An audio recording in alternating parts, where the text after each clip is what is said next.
Se pretende apoiar nosso canal e ajudar na geração contínua de conteúdo para você, é fácil. Basta visitar o link da lojinha na descrição sempre que precisar comprar algum produto. Com esse gesto simples, você estará oferecendo um apoio valioso.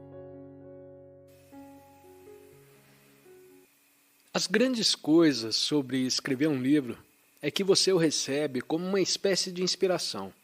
Então, sua mente tem que dar forma a essa inspiração. É um processo de dar à luz tanto forma quanto informe. Para saber se um pensamento contínuo é intuição ou ego, você precisa olhar para dentro de si mesmo. Descubra se há uma ideia que realmente deseja escrever um bom livro. Se seria algo bom para você fazer. Ou talvez haja algo em você, mesmo que não seja completamente formulado, que queira ser escrito ou nascer. No entanto, se for apenas uma ideia na sua cabeça de que seria ótimo ser um escritor e ter escrito um livro, isso é puramente um pensamento egoísta. Lembro-me de ter perguntado a uma garota de 17 anos o que ela queria ser ou fazer da vida, e ela respondeu que queria se tornar uma neurocirurgiã. Quando eu questionei se ela tinha interesse em cérebros, na mente humana, no corpo, na biologia ou na medicina, ela disse que não. Só achava que ser uma neurocirurgiã seria incrível e complicado. Ela não estava interessada nas coisas essenciais que envolvem ser uma neurocirurgiã. Ela apenas tinha uma ideia vaga, sem nada por trás dela. Portanto, é importante que você se pergunte se sente que há algo valioso em você, algo que ainda pode não ter sido formulado completamente em termos de forma, mas algo que você pode sentir querendo nascer através de você, tornando-se um livro, no caso. Isso vem de um nível mais profundo do que o ego. Se você apenas tem a ideia de que seria ótimo produzir um livro, é claramente um pensamento egoísta e provavelmente não será muito bom. Agora, vamos supor que há algo que deseja expressar. Você nem mesmo sabe se o livro que sente vontade de escrever será ficção ou não ficção. Pode ser uma história com personagens que você sente que já existem em forma embrionária dentro de você. Ou talvez seja uma história que você já pode sentir em forma embrionária existindo em você. Ou talvez você tenha algo a dizer a esse mundo, algo espiritual. Talvez seja um livro espiritual, quem sabe? É algo que você sente que quer sair através de você. No entanto, mesmo quando você se senta para escrever, ainda pode encontrar resistência, porque é um impulso completamente diferente da sua vida normal. É trazer à tona algo que ainda existe em grande parte no reino da não expressão, no meio termo entre a forma e a ausência de forma. Dar à luz essa expressão requer uma intensidade de foco. Para isso, você deve primeiro se dar o espaço onde essa intensidade de foco pode existir. Não é apenas sentar-se em uma mesa e dizer: ok, não consigo pensar agora, não está fluindo. Talvez eu tome uma xícara de chá primeiro e depois volte. Ou então pensar: preciso polir aquela janela. Não, isso não vai funcionar. Você não está criando o espaço necessário. Portanto, aqui está uma recomendação. Se você sente que há algo dentro de você que quer nascer através de você, precisa fornecer o espaço para que isso aconteça. Reserve um tempo todos os dias, se possível, de forma regular. Tenha 1 hora, 2 horas, 3 horas reservadas para permitir que isso flua através de você. Sente-se nesse espaço, mesmo que a escrita em si não aconteça imediatamente. Pelo menos você está dedicando 1 hora em que honra esse espaço. E se você escrever apenas 3 palavras, pelo menos, isso é um começo. Pode ser uma frase dentro daquela hora, ou talvez 2 frases, ou talvez nada. Mas é melhor escrever algo e ver o que vem. Tente dar forma ao que quer vir através de você. Gradualmente, à medida que você escreve um pouco mais, o impulso aumenta. É essencial ter presença total e foco total nisso. Esteja aberto às grandes coisas, à vitalidade do livro que você recebe, como uma espécie de inspiração. Sua mente precisa dar forma a ele e é um processo de dar à luz algo que está em forma e informe.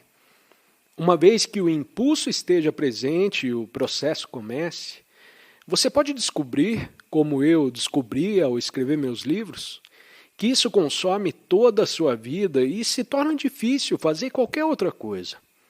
Pode ocupar todo o seu foco e energia por um tempo. Há uma intensidade nele.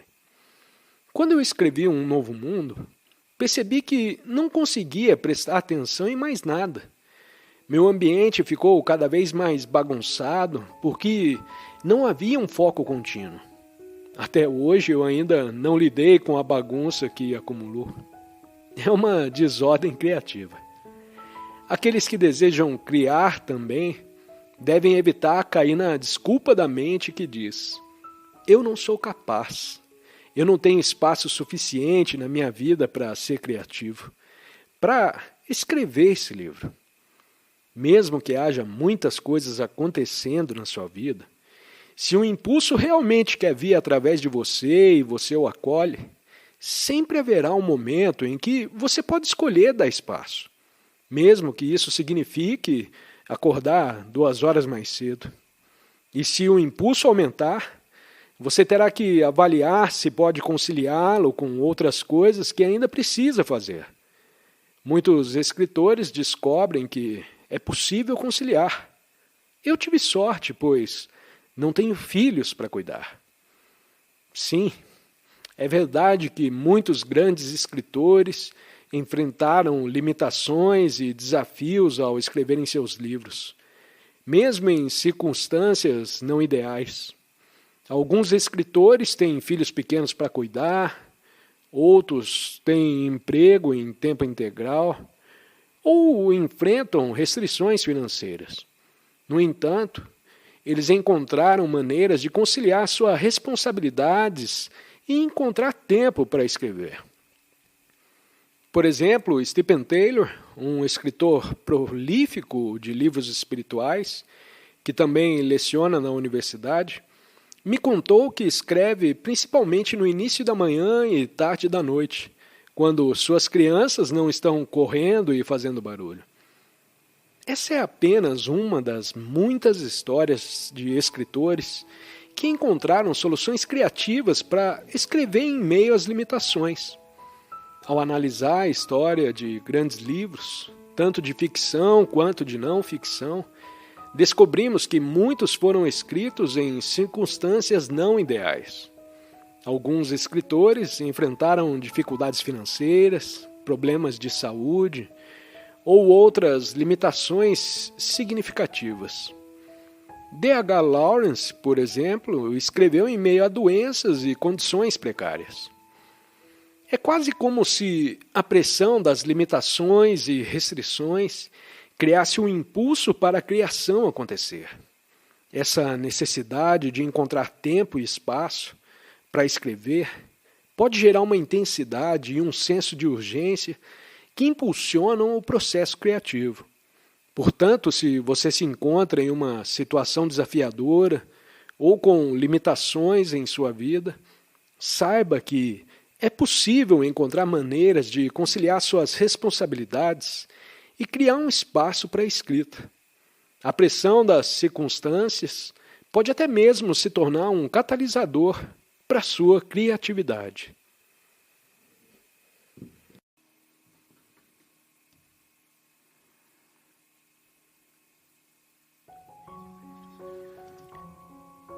O mais fácil é sentar na frente de um grupo e falar o que você sente no momento. Então você diria, enquanto eu estou sentado aqui, minhas mãos estão molhadas, pegajosas, eu posso sentir tremores, há um certo tipo de pânico.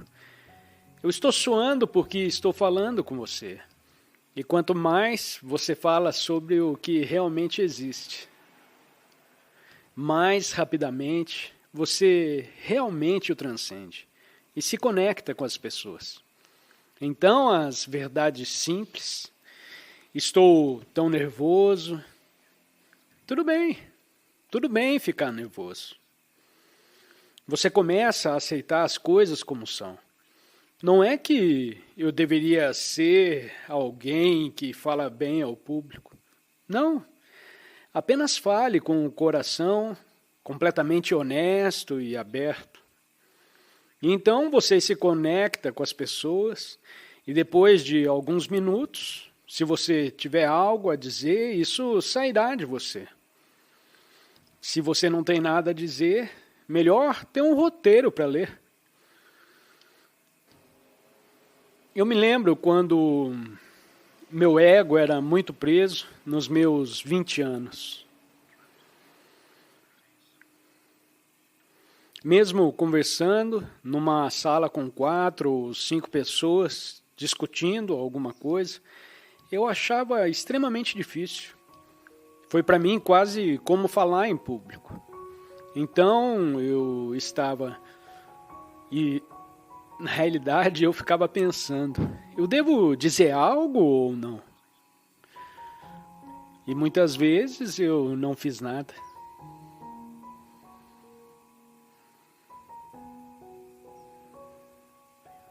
O medo se dissolve quando você começa a fazer o que teme, em vez de pensar nisso. Desde que não o mate. Muitas vezes a resposta é fazer e não pensar sobre fazer. Faça e depois veja.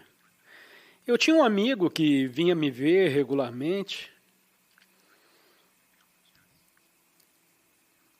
Bem, alguém viria para um aconselhamento espiritual.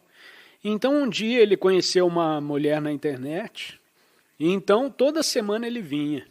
Ele me dizia que o relacionamento estava ficando cada vez mais profundo. E eu disse, que tipo de relação? Bem, ele disse, bom, estamos conversando um com o outro.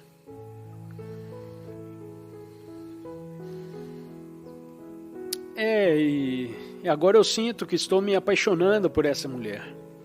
E penso nela o tempo todo. Então eu disse, você não está pensando nessa mulher. Você está pensando nisso como uma imagem mental em sua cabeça. De quem é essa mulher? Então ele disse, bem, sim, mas eu sou casado. Devo vê-la? E era realmente uma bagunça. Eu disse, vá, e você deve conhecê-la, eu nem estou mais falando com você sobre isso. Eu disse, vá, encontre, e ele fez. E esse foi o fim do relacionamento. Terminou depois de 1 minuto.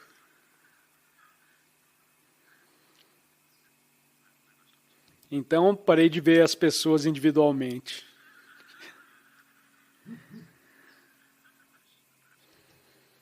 Esse talvez é um tipo mais óbvio de problema criado pela mente. Mas todos os problemas são realmente criados pelo pensamento inconsciente. Todos os problemas. Quando isso acaba e você sai do pensamento compulsivo e inconsciente, tudo o que resta é o que quer que seja agora. A situação em que você age ou se abstém de agir. Algumas situações você precisa agir, outras situações não há nada que eu possa fazer agora. Então é um ou o outro. Nenhum dos dois é um problema. Ação ou abstenção de ação. Não há problema nisso. Se for uma emergência, obviamente é necessário uma ação. Outros, onde a ação é possível, a ação acontece. E se não for nada, nada que eu possa fazer, nada acontece. Renda-se, aceite, deixe ir, apenas esteja presente. E mesmo que pareça inaceitável, você precisa ir ainda mais fundo, porque algumas situações parecem inaceitáveis. Se você aceita o inaceitável, você vai mais fundo. Inaceitável significando a morte de um ente querido, sua própria morte se aproximando, a perda do seu precioso carro. Inaceitável. Então você precisa ir muito, muito fundo, porque isso leva a um despertar. E muitas vezes fazer não é mais possível quando a morte se aproxima. Ainda pensar em termos de fazer é um absurdo. Como ainda fazem nos hospitais, onde lhe dão drogas potentes só para você viver. Mais 2 ou 3 meses e sofrer. Ou mesmo 6 meses ou 1 ano. Porque a morte ainda é inaceitável para a mente ocidental, ou em grande medida. Você faz até o fim. Você tem que fazer alguma coisa. Sim, fazer é algo bom, mas chega um momento em que você precisa ser abandonado. Isso é lindo. É aí que a verdadeira realização acontece.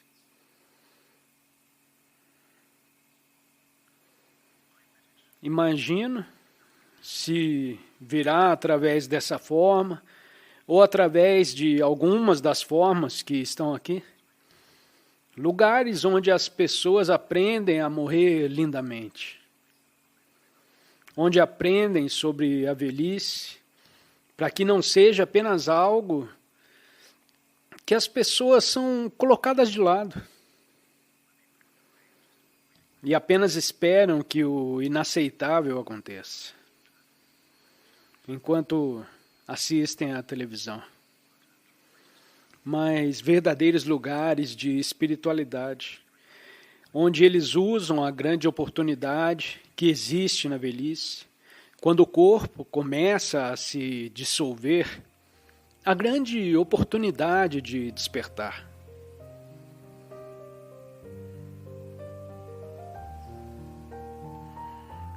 O florescimento da vida poderia ser no momento desses.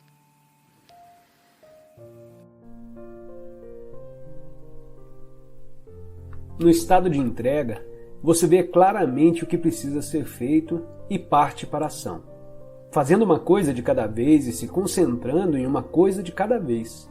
Aprenda com a natureza. Veja como todas as coisas se realizam e como o milagre da vida se desenrola sem insatisfação ou infelicidade.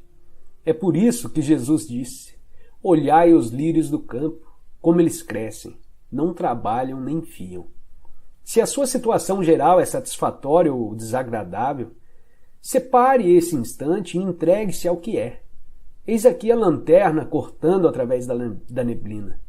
O seu estado de consciência deixa então de ser controlado pelas condições externas. Você não age mais a partir de uma resistência ou de uma reação. Olhe para uma situação específica e pergunte-se: existe alguma coisa que eu possa fazer para mudar essa situação, melhorá-la ou me retirar dela? Se houver, você toma a atitude adequada.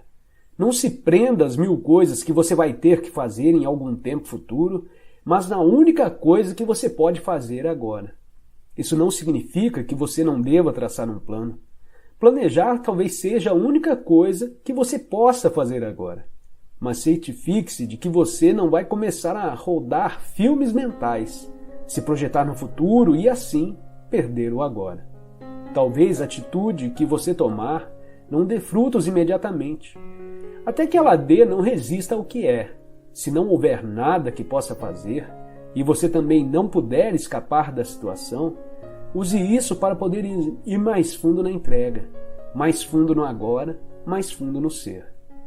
Quando entra nessa eterna dimensão do presente, a mudança sempre acontece por caminhos estranhos, sem a necessidade de uma grande quantidade de atitudes da sua parte. A vida se torna proveitosa e cooperativa. Se fatores internos como o medo, a culpa ou a indolência impedem você de tomar uma atitude, eles vão se dissolver na luz da sua presença consciente. Não confunda entrega com uma atitude do tipo "não ligo mais para nada". Essas atitudes estão cheias de negatividade na forma de um ressentimento oculto. Portanto, não se trata de entrega, mas de uma resistência disfarçada. Ao se entregar, dirija sua atenção para dentro, para verificar se existe algum traço de resistência que tenha ficado no seu interior. Fique bem alerta ao fazer isso. Do contrário, um resíduo de resistência pode ter ficado escondido em algum cantinho escuro, na forma de um pensamento ou de uma emoção desconhecida.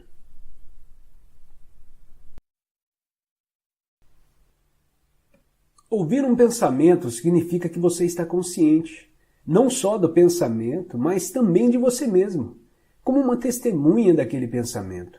Isso acontece porque uma nova dimensão da consciência acabou de surgir.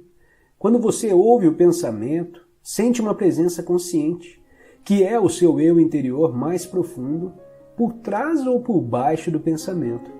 O pensamento, então, perde o poder que exerce sobre você e se afasta rapidamente, porque a mente não está mais recebendo a energia gerada pela sua identificação com ela. Esse é o começo do fim do pensamento involuntário e compulsivo.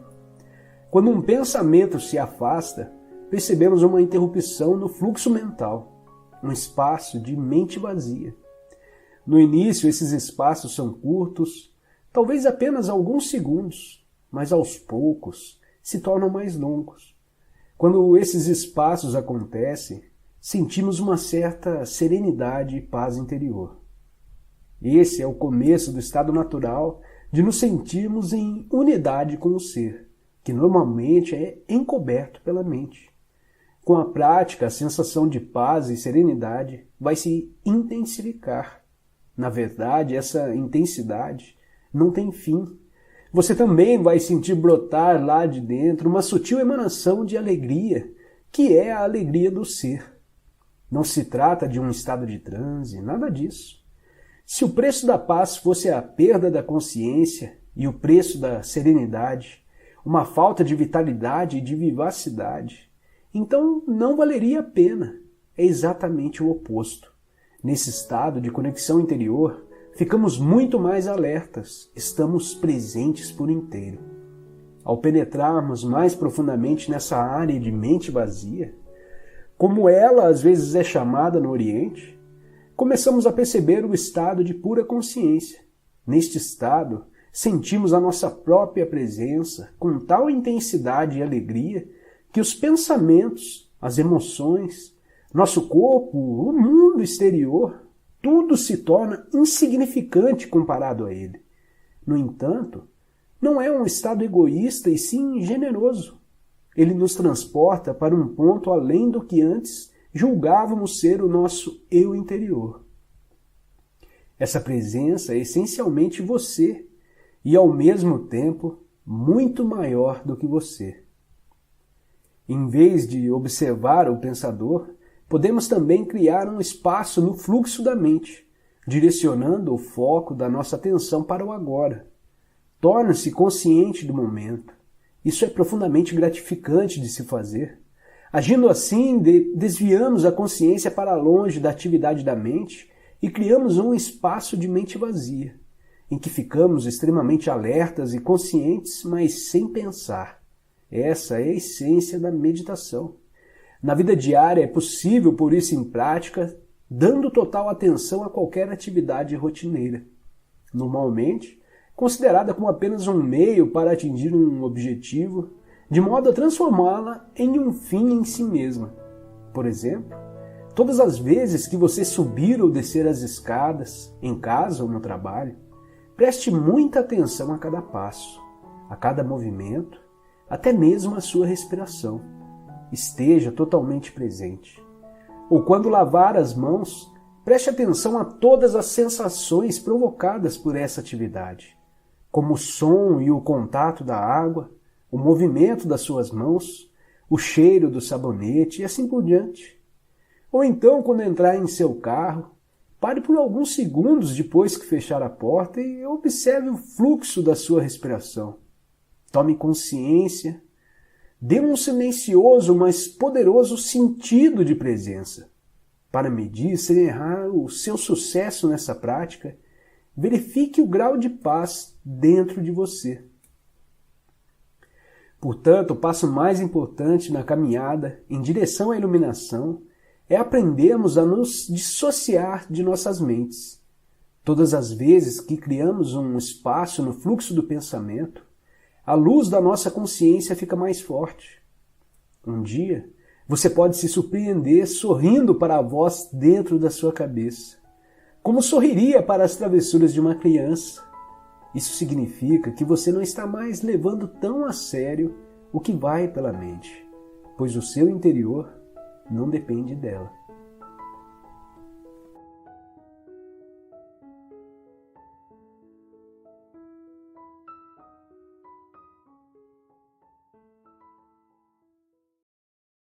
Se pretende apoiar nosso canal e ajudar na geração contínua de conteúdo para você, é fácil. Basta visitar o link da lojinha na descrição sempre que precisar comprar algum produto. Com esse gesto simples, você estará oferecendo um apoio valioso